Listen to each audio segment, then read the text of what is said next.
नमस्कार दोस्तों, स्वागत करते हैं आपका एक बार फिर बिंदास खबरें में, जहां पर हम लेकर आते हैं देश और दुनिया की ताजा और काम की खबरें। तो दोस्तों, बिना देरी किए शुरू करते हैं खबरों का सिलसिला। पर उससे पहले अगर आप हमारे चैनल पर नए हैं तो चैनल को सब्सक्राइब जरूर से कर लें और इस वीडियो के लिए एक लाइक जरूर करें। तो चलिए शुरू करते हैं खबरों का सिलसिला। और इसी के साथ आज की पहली बड़ी खबर की केंद्र सरकार का बड़ा फैसला। अब देश भर में 18 साल से लेकर 59 साल वालों को फ्री में लगेगी कोरोना वैक्सीन की बूस्टर डोज। जी दोस्तों, आपको बता दें कि देश में 18 साल से लेकर 59 साल वाले जितने भी लोग होंगे उनको अब सरकारी टीकाकरण यानी कि मुफ्त में उनको कोरोना की बूस्टर डोज लगेगी। आपको बता दें कि 75 दिन के एक विशेष अभियान के तहत ऐसा किया जाएगा, जिसकी शुरुआत 15 जुलाई से हो रही है। केंद्रीय मंत्री अनुराग ठाकुर ने इसकी जानकारी दी है। अनुराग ठाकुर ने बताया कि कोविड बूस्टर डोज के प्रति जागरूकता बढ़ाने के उद्देश्य से भारत की स्वतंत्रता के 75 साल पूरे होने के मौके पर आजादी का अमृत महोत्सव के तहत इस अभियान को चलाया जाएगा।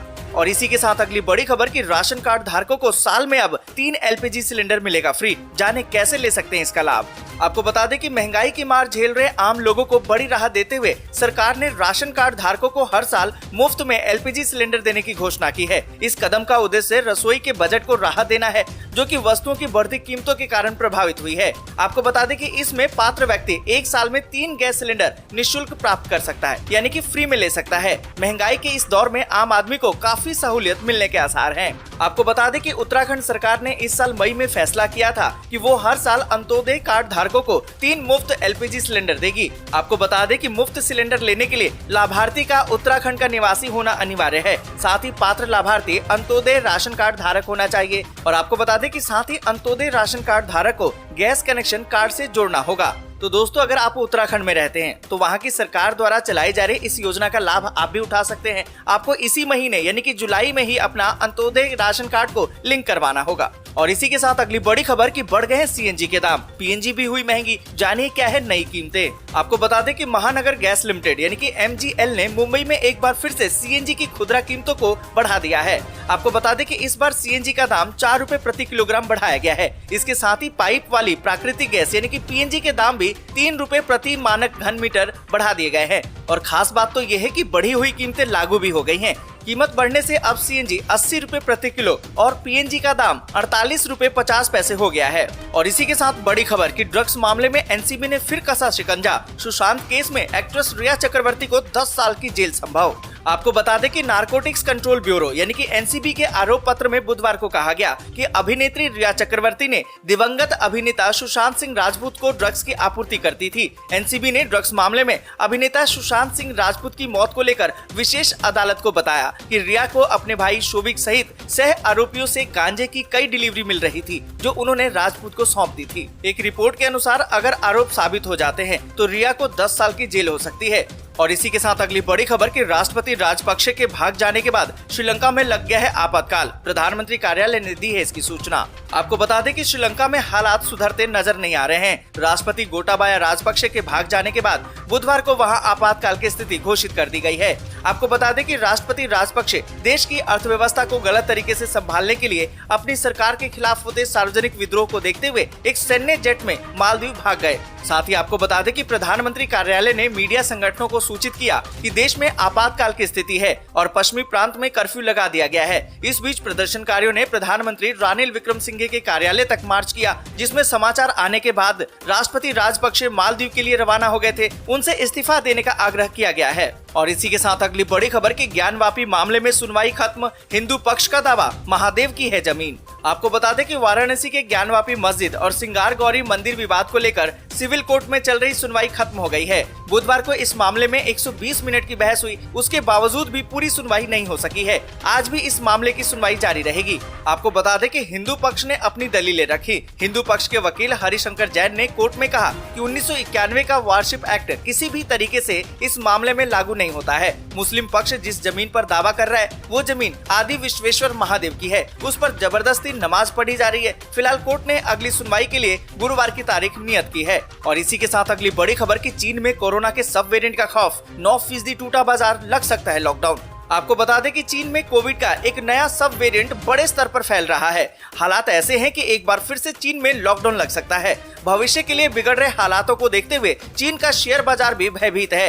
यही वजह है कि 28 जून के बाद से Hang Seng China enterprises index तकरीबन 9% गिर चुका है। एक रिपोर्ट की माने तो चीन के फाइनेंशियल मार्केट्स इकोनॉमी में सुस्ती के संकेत दे रहे हैं। यदि कोरोना संक्रमण को बढ़ने देने से रोकना है तो लॉकडाउन लगाया जा सकता है। यदि लॉकडाउन हुआ तो आर्थिक गतिविधियों पर ब्रेक लगेगा और शेयर बाजार और ज्यादा गिर सकता है। और इसी के साथ अगली बड़ी खबर कि 31 जुलाई से पहले दाखिल करें आयकर रिटर्न, लोन मिलने में आसानी, वीजा भी झट से मिलेगा। आपको बता दें कि इनकम टैक्स रिटर्न यानी कि ITR फाइल करने की आखिरी तारीख नजदीक आ गई है। इसलिए किसी भी तरह के जुर्माने या पेनल्टी से बचना है तो समय सीमा खत्म होने से पहले आप ITR दाखिल कर दें। पहले वित्त वर्ष 2021-22 के लिए ऑनलाइन RTR दाखिल करना होगा। जिन व्यक्तियों और वेतनभोगी कर्मचारियों के खाते का ऑडिट करने की आवश्यकता है उनके ITR दाखिल करने की अंतिम तारीख 31 जुलाई तक है। ये भी जान लें कि समय से ITR दाखिल करने पर कई सारे फायदे भी मिलते हैं। अगर आप समय पर ITR दाखिल करते हैं तो सबसे पहला फायदा तो ये होता है कि आप पेनल्टी से बच जाते हैं, नहीं तो 10,000 रुपए तक का जुर्माना हो सकता है। दूसरा फायदा ये है कि अगर आपका रिटर्न दाखिल होता है, साफ सुथरा ट्रैक होता है तो आपको लोन मिलने में आसानी होती है। साथ ही आपको बता दें कि टैक्स फाइलिंग अगर साफ सुथरा ट्रैक रिकॉर्ड हो तो वीजा आवेदन करने की प्रक्रिया आसान हो जाती है। और इसी के साथ अगली बड़ी खबर कि दिल्ली मुंबई के बीच बिजली से बस ट्रक चलाने की योजना, बनेगा इलेक्ट्रिक राजमार्ग। गडकरी ने कही है ये बात। आपको बता दें कि केंद्रीय सड़क परिवहन और राजमार्ग मंत्री नितिन गडकरी ने कहा है कि सरकार दिल्ली और मुंबई के बीच में एक इलेक्ट्रिक राजमार्ग बनाने की योजना बना रही है। गडकरी ने कहा कि उनके मंत्रालय ने सभी जिलों को 4 लेन वाली सड़कों से जोड़ने का फैसला लिया है। उन्होंने कहा कि सरकार 2.5 लाख करोड़ रुपए मूल्य की सुरंगों का भी निर्माण कर रही है। एक कार्यक्रम को संबोधित करते हुए गडकरी ने कहा कि सरकार दिल्ली और मुंबई के बीच में इलेक्ट्रिक राजमार्ग की योजना बना रही है। इलेक्ट्रिक राजमार्ग आमतौर पर ऐसी सड़क होती है जिस पर चलने वाले वाहनों को बिजली की आपूर्ति की जाती है। और इसी के साथ अगली बड़ी खबर कि मालदीव के बाद अब सिंगापुर जाएंगे श्रीलंका के फरार राष्ट्रपति गोटाबाया राजपक्षे। देश में है भारी बवाल। आपको बता दें कि श्रीलंका के राष्ट्रपति गोटाबाया राजपक्षे के देश छोड़कर भागने के बाद हालात बेकाबू हो चुके हैं। प्रदर्शनकारी लोग सड़कों पर उतरकर प्रदर्शन कर रहे हैं। श्रीलंका में इमरजेंसी का ऐलान भी कर दिया गया है, लेकिन प्रदर्शनकारियों का बवाल जारी है। इस बीच प्रदर्शनकारियों ने PM आवास पर कब्जा कर लिया है। साथ ही आपको बता दें कि गोटाबाया राजपक्षे, उनकी पत्नी और एक अंगरक्षक सहित सैन्य विमान में सवार होकर वो लोग फरार हो गए। अंतर्राष्ट्रीय हवाई अड्डे से पड़ोसी मुल्क मालदीव पहुंचे, जिसके बाद अब खबर तो ये आ रही है कि वो वहां से सिंगापुर जाएंगे। गोटाबाया के देश छोड़ने के बाद PM रानिल विक्रमसिंघे कार्यकारी राष्ट्रपति बन गए हैं। और इसी के साथ अगली बड़ी खबर कि महाराष्ट्र और गुजरात में बाढ़ की स्थिति, देश के कई हिस्सों में फिर से होगी जमकर बारिश।